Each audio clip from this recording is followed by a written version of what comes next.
Topic है possession. तो define possession. Do you agree that possession is 9/10 of ownership? Possession is considered to be the prima facie evidence of ownership. Maybe a question आ सकता है, explain the logic behind the idea or define possession. Explain in the concept of animus possidendi, how possidendi is realized. What is mean by possession in fact and possession in law? Explain. तो आज देखते हैं possession को। ये बहुत ही important topic था हमारे दौर में, आज भी पूछेंगे इसमें से लाजमी एक सवाल आता था पोजेशन में से। तो possession is one of the most important concept in the whole range of legal history. Legal history में जो है एक इम्पोर्टेंट कंसेप्ट है। It is the mere facts which has an enormous legal significance. तो इसकी एक बहुत ही अहमियत जो है शनाख्त है लीगल, उसमें लीगल सिग्निफिकेंस में लीगली तौर पर इसकी जो है एक अच्छी शनाख्त है। तो विच लीगल राइट्स आर अटैच, जिसके साथ जो है लीगल राइट्स जो है वो अटैच किए गए हैं और लीगल कॉन्सिक्वेंसेस फ्लो और लीगल जो है उसके नतीजे जो है फ्लो निकलते हैं।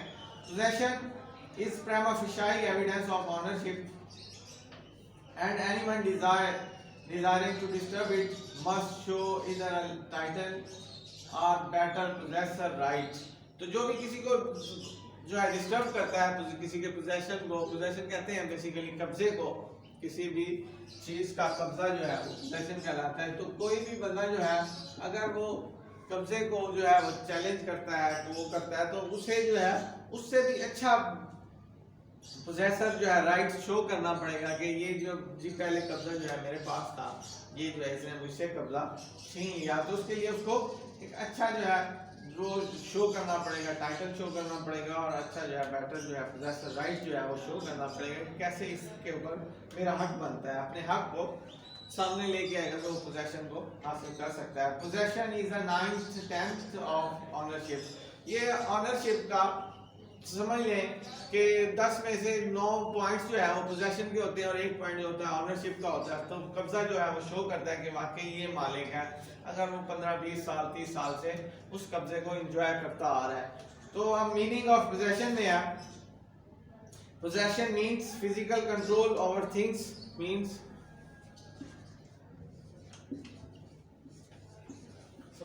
हाँ जी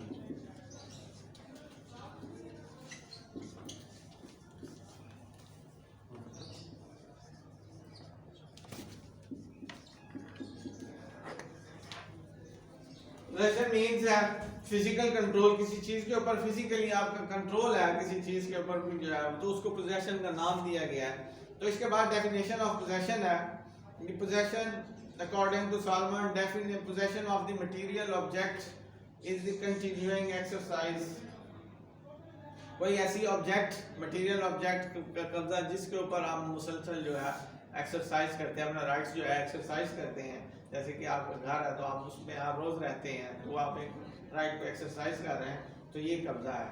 तो according to Pollock, in common speech a man said to possess or to be in possession of anything which he has apparent control or from the use of which he has apparent power of excluding others। तो उसके जो है आपके पास एक apparent power है, control है, तो वो चीज जो है आपका एक पोजेशन है। Possession as evidence of ownership. अब पोजेशन जो है एक पोजेशन जो है कब्जा जो है एक अहम शहादत है, एविडेंस है किसी भी मलकियत को साबित करने के लिए। कोई भी बंदा कहता है कि ये चीज मेरी है तो सबसे पहले वो अपना कब्जे को दिखाएगा कि ये मेरे पास है तो मेरी है। तो इन्होंने कहा कि ये जो है इम्पोर्टेंट एविडेंस के तौर पे भी जो है इसका कब्जा होना जो है आपकी मलकियत को जाहिर करता है। जो चीज़ आपके पास है आप लोगों को दिखा सकते हैं, जब तक कोई दूसरा उसका मालिक अपने आप को मालिक नहीं समझता। आप मालिक हैं, आपके पास है तो आप मालिक हैं। तो ये इसीलिए एक खूबसूरत शहादत भी है, एक इम्पोर्टेंट एविडेंस भी है पोजेशन किसी भी चीज़ की मलकियत को जाहिर करने के लिए। अकॉर्डिंग टू आयरन, ये भी एक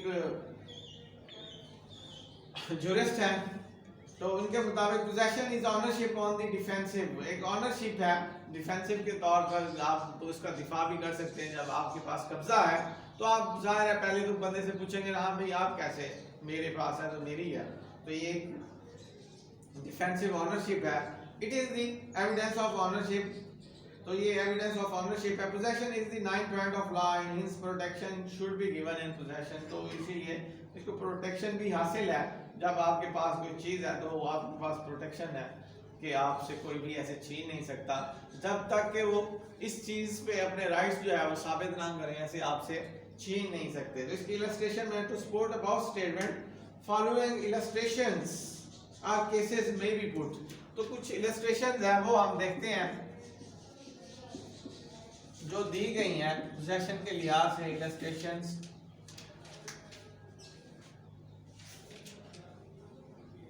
और केसेस में बी पुट, तो आप देखते हैं किस तरह के केसेस में पोजेशन को जो है अहमियत हासिल है, एक अच्छी शहादत है।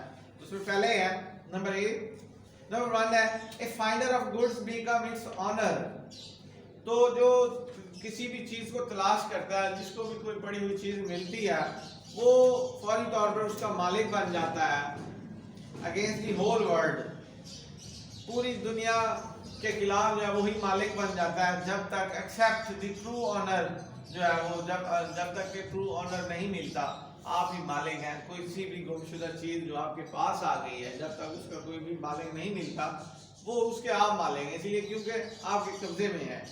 इसके बाद नंबर 2 पे है, इसकी जो दूसरी है, if a person is in adverse possession of a property for 12 और मोर इयर्स, तो किसी भी शख्स के पास किसी भी प्रॉपर्टी का 12 या इससे ज्यादा का अरसे तक उसके पास कब्जा है, he becomes the legal owner of that property, तो वो एक लीगल ऑनर बन जाता है उस प्रॉपर्टी का, लीगल ऑनर बन जाता है उस प्रॉपर्टी का। And the right of the original owner is extinguish, और जो राइट है ओरिजिनल ऑनर का वो खत्म हो जाता है 12 या उससे ज्यादा का अरसा हो। ये इसकी बेसिक फिलॉसफी में है कि कोई भी शख्स जो है वो 12 साल या इससे ज्यादा तक जो है वो पोजेशन रखता है, तो वो उसका जो है कानूनी तौर पर मालिक बन जाता है। ये इसकी दूसरी इलस्ट्रेशन है। नंबर 3 पे है,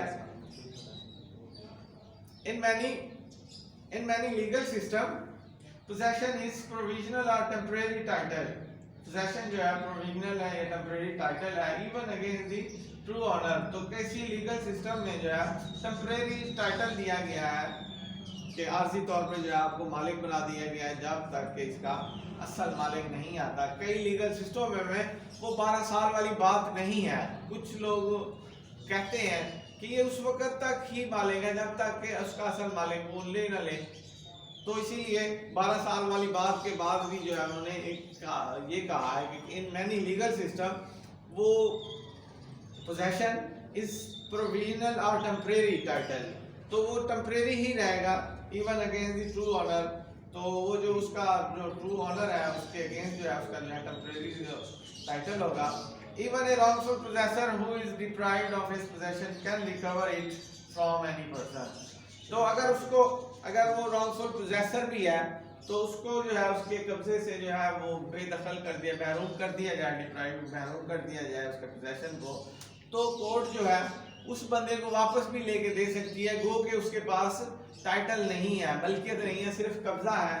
तो अगर वो फोर्सफुली कोई उससे खींचता है, छीनता है, तो अदालत के पास जाएगा कि मेरे पास कब्जा था, इसने छीना है, और इस चीज़ को साबित करता है कि वाकई इसने छीना है, तो कोर्ट जो है उसको लीगली तौर पे दोबारा वापस भी दे सकती है कि हाँ भाई ये पहले से काबिल है तो इसको ही दे।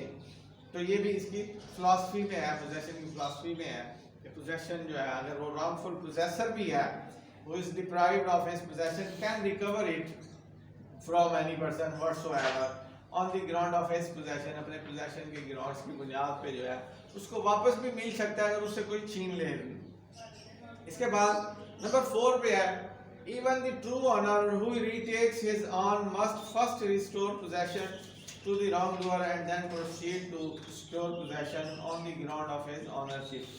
तो उन्होंने कहा अगर कोई ट्रू ऑनर भी है वो दोबारा वापस लेना चाहता है, रिटेक करना चाहता है अपना ही कब्जा, his own possession, must first restore possession to the wrongdoer, तो उसे रिस्टोर करवाना है अपने पोजेशन को रॉन्गडूअर से, और देन प्रोसीड करना है to secure possession on the ground of his ownership. तो उसको उसके बाद ही उसको सिक्योर मिलेगा जब वो कानूनी तौर पे इस चीज को साबित करेगा कि वाकई मेरा। तो ये हर रोज के मामलात में है कि कुछ लोगों के पास कब्जे हैं और कुछ लोगों के पास ऑनरशिप है, तो वो जाके कब्जा नहीं ले सकते कि भाई मैं मालिक हूं और मुझे दे दो। उन्होंने कहा नहीं, आप कोर्ट में जाएं, साबित करें कि यही आपकी मलकियत बनती है, तो फिर हम देने को तैयार हैं कि वाकई आपकी ही चीज बनती है, हमें नहीं पता, हमने तो इतने अरसे से हम काबिज हैं, इतने अरसों से जो है हम वो आ रहे हैं। तो उस बंदे ने अपनी ऑनरशिप को जो है तस्लीम करवाने के लिए उस बंदे के सामने कि वाकई मैं मालिक हूँ, कोर्ट का सहारा लेना है, अपनी जो है वो पुरानी जो अपनी शहादतें हैं वो पेश करनी है, वो वहाँ से लीगल जो है वो डॉक्यूमेंट्स निकलवाने हैं कि ये इस ज़मीन का वाकई मैं मालिक हूँ। तो इसकी बेस पे जो है वो दोबारा उससे रीटेक हो सकती है, ऐसे वो भी ऑनर नहीं बन सकता अगर वो मालिक भी है। तो इसके बाद इसकी एग्जांपल में है in Pakistan under section 145 CRPC a magistrate can restore possession back to the person forcibly। तो पाकिस्तान में एक कानून है, वो है क्रिमिनल, इसमें क्रिमिनल में आता है, क्रिमिनल प्रोसीजर कोड के अंदर आता है। 145 की पावर है मजिस्ट्रेट के पास। अगर कोई किसी से कब्जा छीन लेता है तो फौरन ही मजिस्ट्रेट ने कहना कि हाँ भाई आपने कब्जा छीना है, हाँ ये छीना है। उसने एक तो उसके ऊपर कुछ पर्चे FIR का इंदराज करवाना, दूसरा जो है वो कब्जे को हाँ भी इसके हवाले करें जो बंदा पहले से ही मालिक उसके ऊपर काबिज था। तो 45 जो है एक स्ट्रिक्ट एक्शन है, सख्त एक्शन है। मौके पे जो है वो पुलिस जाती है और उन बंदों को लेके आती है और जज के सामने पेश करती है कि इन्होंने जी इस बंदे से कब्जा छीनने की कोशिश की है या कब्जा करने की कोशिश की है। तो फौरन ही उसे फोर्सेबली जो है वो उनसे कब्जा ले लेता है और उनको वापस कर देता है, किसी ने अगर उनसे छीना है। तो इसके बाद है नंबर 5 पे, इसकी 5 इलस्ट्रेशन है। First possession of a thing which has yet belong to no one is a good title of right. किसी चीज का भी कब्जा जो है अगर उसका जो है मलकियत किसी से भी जाहिर नहीं हो रही, उसके कोई भी मालिक नहीं बन रहा, तो आप ही मलकियत के हकदार बनते हैं। नंबर 5 पे है first possession of a thing which has yet belong to no one, जो कि ताहाल तक किसी भी शख्स की जो है वो मलकियत जाहिर नहीं हुई, उसके आप ही मालिक ही बनेंगे। उसकी मलकियत का उसका जो राइट है वो आपके पास ही रहेगा। Good title of right. इसके बाद है प्रायर पोजेशन इस प्रेमा फिशाई प्रूफ ऑफ इट। जो पोजेशन पहले से हासिल शुदा है, जो भी आपके पास पोजेशन आ रहा है, वो जाहिर करता है कि आप ही इसके असल मालिक हैं। जब तक कि दूसरे बंदे की डॉक्यूमेंटेशन चेक ना की जाए, उसको कोर्ट ऑब्जर्व ना करें, आप आपके पास राइट है, आप उसमें काश्तकारी करें, आप उसमें फसल उठाएं खाएं।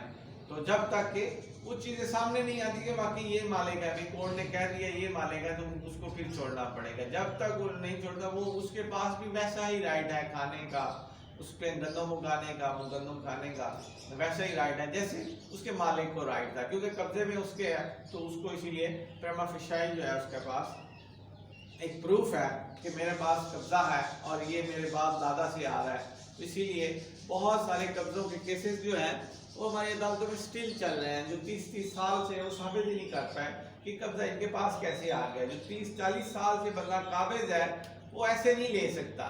आपके दादा ने कोई ना कोई एग्रीमेंट किया होगा, ज़बानी एग्रीमेंट किया होगा, कुछ ना कुछ हुआ होगा तो आपके पास कब्जा है। अब मेरे पास कोई मलकियत है, कोई चीज़ है, मैं किसी को कब्जा दे देता हूँ, इसका मतलब है मैंने कुछ ना कुछ एग्रीमेंट के तहत उन्हें दे दिया होगा, जो इतने अरसे से फिर वो मेरे जो है बेटे या पोते जो है जाके वो क्लेम करें कि भाई ये हमारे दादा की ज़मीन थी और आप लोग जो है इस पे काबिज हैं। तो इस चीज़ को साबित करने के लिए भी उनको बड़ा टाइम चाहिए। तो इसके बाद है नंबर 7 पे है ही who is in possession first in time has a better title than the one who has no possession। तो वो ही शख्स जो है he who is in possession first, जिसके पास पहले से कब्जा है, वो ही बेटर टाइटल रखता है। इसके बाद जो दूसरा बंदा उससे छीन के अपनी कास्ट भी कर लेता है, तो वो सही तरीके से उसके पास टाइटल नहीं आता, बेटर टाइटल उसी के पास था जिसने ज्यादा अरसा उस पर लगाया है। तो ये कुछ इलस्ट्रेशन थी। इसके बाद हम जो है नेक्स्ट टॉपिक में पढ़ेंगे इसकी possessory remedies, doctrine of jus tertii है क्या, और इसकी कुछ एक्सेप्शंस हैं। इसके बाद importance of possession, categories of possession और काइंड्स ऑफ पोजेशन भी जो है हम देखेंगे। इसमें से एक सवाल लाजमी आना है आपके पेपर में, वो छोटा भी हो सकता है, लेंथी भी हो सकता है। तो हमारा आज का टॉपिक जो है हम इसी पे ही खत्म करते हैं। कल इंशाल्लाह नेक्स्ट टॉपिक जो है हम पढ़ेंगे।